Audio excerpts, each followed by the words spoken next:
अभी आपने देख लिया कि मेरे कुछ हिंदू भाइयों ने हमारे साथ में जो किया है।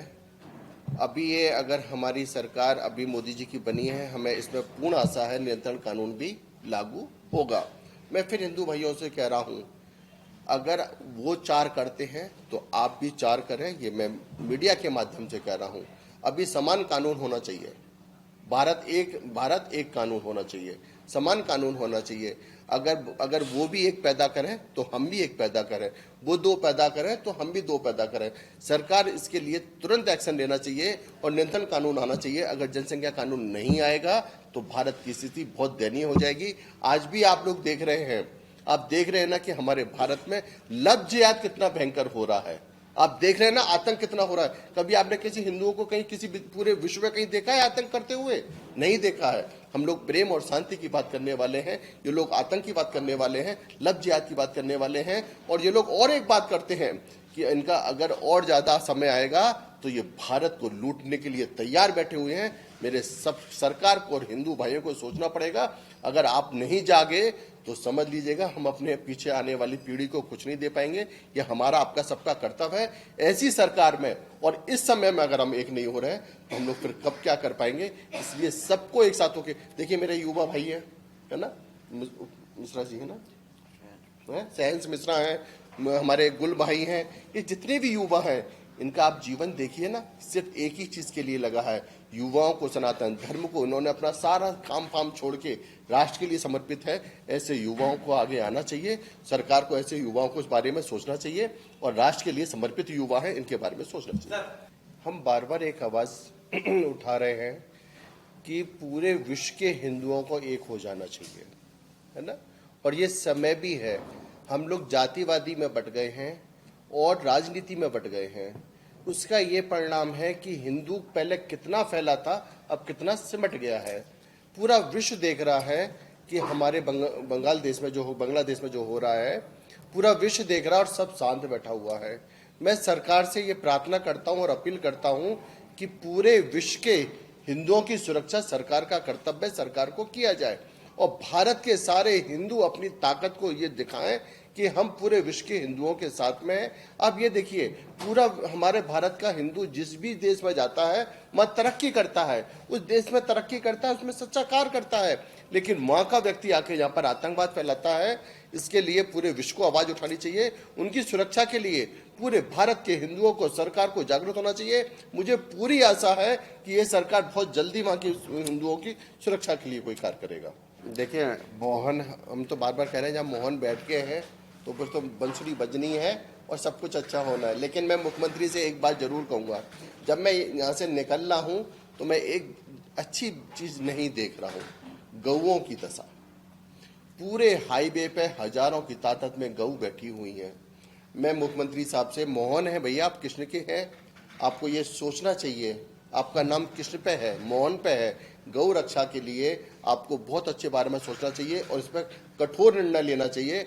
आज गौ सड़कों पर है, पूरे हाईवे पर है, एक्सीडेंट भी होते हैं और गौ तस्करी भी होती है। इसके लिए सरकार को बहुत बड़ा एक्शन लेना चाहिए और ये सोचना चाहिए, है ना। गौ है, राष्ट्र बचेगा। गऊ से बहुत सारे काम होते हैं। हमारे उत्तर प्रदेश में योगी जी ने बहुत बड़ा काम किया है, अब गऊएं नहीं है। तो अभी हमने रास्ते में देखा, सरकार बहुत अच्छा कार्य कर रही है। हिंदूवादी सरकार है, सनातनी सरकार है, राष्ट्रवादी सरकार है, सबका साथ सबके विकास की सरकार है। मैं मोहन यादव जी को बहुत बहुत साधुवाद देता हूँ। नहीं, बिल्कुल मस्जिद थे ही नहीं। मस्जिद तो भारत में कहीं नहीं थी। मस्जिद तो बनाई गई है और थोपी गई है। मैं फिर कह रहा हूँ, मस्जिद पूरे भारत में कहीं नहीं थी और न मस्जिद है, सब जगह मंदिर है। इसके लिए अगर शासन हमारा फिर से अगर हमारी छानबीन करे और इसके पूरे कागज देखे जाए, डॉक्यूमेंट देखे जाए तो मालूम पड़ जाएगा मस्जिद कहीं नहीं है, सब जगह मंदिर मिलेंगे। आप देखिए, आपने काशी में देख लिया, आपने मथुरा जन्मभूमि में देख लिया।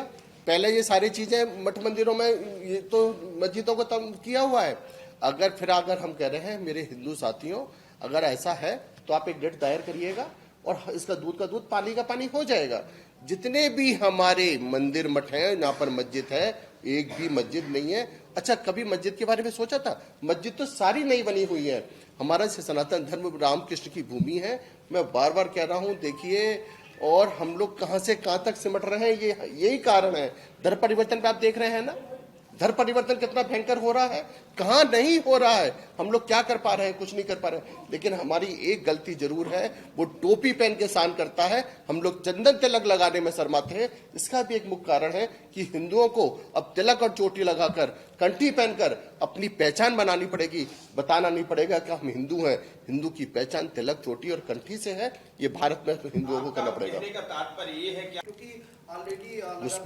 घुसपैठियों को रोकना, देखिए वैसे तो हम लोग अक्सर सुनते चले आ रहे हैं कि सरकार इस पर कार्य कर रही है, उसके बाद भी बहुत तादाद में घुसपैठी हो रहा है। तो मैं ये कह रहा हूं कि हमें भी मालूम है, भोपाल में भी घुसपैठी हैं, उत्तर प्रदेश में भी है, पूरे भारत में घुसपैठियां हैं। तो मेरे जितने भी पत्रकार बंधु, मैं आपसे ये आग्रह करना चाहता हूं, जितने घुसपैठी हैं, आप सबको पता है, हम सबको पता है, ये उनको आप लोग टारगेट करते हुए आप सरकार को भी बताएं ये घुसपैठी हैं, और उनको किसी कीमत में अब हमारा हिंदू उनको नहीं रहने दिया जाएगा। मैं फिर कह रहा हूं, भारत हिंदुओं का स्थान है। हम लोग पहला कितना फैला हुआ था, भारत कितना फैला हुआ था ना, आज कहां तक चला गया है। अब क्या समझ रहे हैं, फिर कल को हम लोग जम्मू दे देंगे, कलकत्ता दे देंगे, ऐसे तो हम लोग सब देते चले जाएंगे, नहीं हो पाएगा। मैं फिर कह रहा हूं, आप लोग फिर जाग जाओ। लव जिहाद आप देख रहे हैं ना, कितना भयंकर हमारे भारत में फैला हुआ है। लव जिहाद पे क्या हो रहा है, आप देखिएगा कि रामायण में निकाह पढ़ा जाता है। इससे ज्यादा शर्म की बात क्या होगी भारत के लिए। मैं फिर कह रहा हूं, बार बार ये कह रहा हूं, हिंदू भाइयों, मेरे हिंदुओं, आप जातिवादी में ना बटें, आप लोग फिर एक होकर अपनी ताकत को दिखाएं। अगर हिंदू रहेगा तो मठ मंदिर रहेगा, सनातन धर्म रहेगा। विश्व शांति की बात सिर्फ हिंदू करता है, भारत करता है, और कोई नहीं करता है। इसलिए सबको एक होना चाहिए। मैं तो फिर एक बात और कह रहा हूं, हमारे हिंदुओं को उनकी सुरक्षा कर ली जाए, उनको या तो बांग्लादेश में ही कोई स्थान दिया जाए, एक नया देश बनाया जाए, या भारत बुला लिया जाए, और जितने भी यहाँ पर बांग्लादेशी हैं उन सबको बांग्लादेश भेज दिया जाए। भारत में वो ही रहेगा जो वंदे मातरम कहेगा, जय श्री राम कहेगा, राम कहेगा, भारत माता की जय कहेगा, उसी के साथ में भारत में रह सकते हैं। अन्यथा भारत में किसी और के रहने के लिए आवश्यकता नहीं है। मैं फिर कह रहा हूं, राजनीतिक विपक्ष कितना शांत बैठा हुआ है, विपक्ष क्यों नहीं आवाज उठा रहा है। क्या विपक्ष यही चाहता है कि हमारे हिंदुओं के साथ ये हो। विपक्ष को आवाज उठानी चाहिए और विपक्षों का आगे आना चाहिए। अब सारे भारत के हिंदू देख लो, सारा विपक्ष शांत बैठा हुआ है, कोई आवाज नहीं उठा रहा है। हम हिंदुओं को एक होना चाहिए। मैं फिर कह रहा हूं, हम लोग जातिवादी में ना बटे, उसमें किसी में ना बटे, सारे हिंदुओं को एक होना है। और युवाओं को, सबको ये समय भी है, अगर अब नहीं हुए तो फिर कब होंगे। बहुत अच्छी बात कही आपने। हमने आपसे अभी एक बात और कही, हम उन लोगों का स्वागत करते हैं जो भारत में आके वंदे मातरम जय श्री राम कहते हैं। हम पूरे विश्व को अपना बनाने के लिए तैयार हैं। जो भारत में वंदे मातरम जय श्री राम कहेगा वो भारत में रहेगा। शेख हसीना अगर आ रही है तो भारत के खिलाफ की बात नहीं कर रही है, भारत में जय श्री राम भारत की बात कर रही है। अगर वो भारत के खिलाफ बात करती है और भारत में जय श्री राम की बात नहीं करती है, सनातन धर्म की बात नहीं करती है, भारत में आतंकवाद फैलाती है, तो हम उसका भी विरोध करेंगे। हम उसका पूरे विश्व में उन लोगों का समर्थन करते हैं जो भारत की तरक्की की बात करता है, भारत के सनातन धर्म की बात करता है, भारत में हिंदुस्तान की बात करके जय श्री राम के नारे लगाता है, वंदे मातरम की बात करता है, भारत माता की जय बोलता है। हम उसका स्वागत करते हैं। देखिए, मैं थोड़ा सा कह रहा हूँ, सरकार कहीं कहीं पर जाने, कहाँ पर ये वो भूल कर जाती है मुझे नहीं पता है। मंदिर है और मंदिर में हिंदुओं को जाने का पूर्ण अधिकार है। ताजमहल भी मंदिर है ना। ताजमहल में एक माता जो है जल चढ़ाने के लिए जा रही थी, वहां तक पहुंच भी गई थी, तो सरकार ने और प्रशासन ने उसको रोक दिया है। मैं फिर बार बार कह रहा हूँ, ओबीसी, मैं ओबीसी का तो खुला चैलेंज है मेरा। ओबीसी को, ओबीसी मेरे सामने बैठे, वो बार बार कहता है कि आप 1 घंटे के लिए फौज हटा दें, हमारी ताकत को देखें।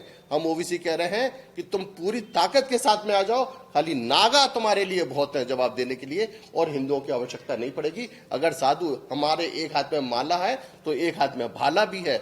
हम साधु नागा बहुत हैं, इसलिए तैयार हैं। हम सनातन धर्म को खत्म नहीं होने देंगे। सनातन धर्म जो है, जब तक एक साधु इस पृथ्वी पर रहेगा तब तक सनातन धर्म बचा रहेगा। मेरे प्यारों, मैं शासन प्रशासन से कहता हूं कि हिंदुओं की, है ना, हिंदुओं की भावनाओं के साथ खिलवाड़ ना करें और उसको मंदिर बनाए रखें, और मंदिर में जाने के लिए सबों को, हिंदू संगठनों के लिए। कलेक्टर ने बहुत अच्छी बात कह रहे हैं। देखिए, वक्फ बोर्ड के लिए आधी से ज्यादा संपत्ति, सबसे ज्यादा संपत्ति पर कब्जा वक्फ बोर्ड का है। ये सरकार ला रही है, बहुत अच्छा कार्य कर रही है। इसमें मालूम पड़ेगा इन्होंने कितनी जमीनें दबाई हुई हैं। मैं फिर कह रहा हूं, हमारे मंदिरों पे सरकार की निगाह है, है। और मस्जिद और वक्फ बोर्ड पे आप देखिए सरकार नहीं कर रही है। हम वैसी सरकार का स्वागत करता हूँ, साधुवाद देता हूँ। सरकार का बहुत अच्छा पहल है, सरकार बहुत अच्छा कदम उठा रही है। और फिर बार बार कह रहा हूँ, वक्फ बोर्ड में और मदरसों में ये जानकारी होनी चाहिए कि भारत के खिलाफ क्या सिखाया जाता है, ये सारे लोग जानते हैं। क्या बताया जाता है, ये सारे लोग जानते हैं। सरकार का कदम है, मैं साधुवाद देता हूँ, बहुत अच्छा कदम उठा रही है। देखिए, हम तो पहले भी कह चुके हैं। हमारे पूज्य आचार्य महामंडलेश्वर स्वामी अवधेशानंद जी महाराज ने कहा है कि अखाड़ा परिषद बना इसलिए है, हमारी नागाओं की फौज राष्ट्र की सुरक्षा के लिए, हिंदुओं की सुरक्षा के लिए, मठ मंदिर की सुरक्षा के लिए बना हुआ है। हम तो कहते हैं कि सरकार हमको भी समय दे, हम बंगाल देश में, पाकिस्तान में, जहां पर भी हमें जरूरत पड़ेगी, हम साधु नागा वहां पर जाने के लिए तैयार हैं, लेकिन मठ मंदिर सनातन धर्म पे आंच नहीं आने देंगे। अगर आप ये वीडियो YouTube पर देख रहे हैं तो हमारे चैनल को सब्सक्राइब करें और बेल आइकन को दबाना ना भूलें। अगर आप Facebook पर ये वीडियो देख रहे हैं तो हमारे पेज को लाइक करें।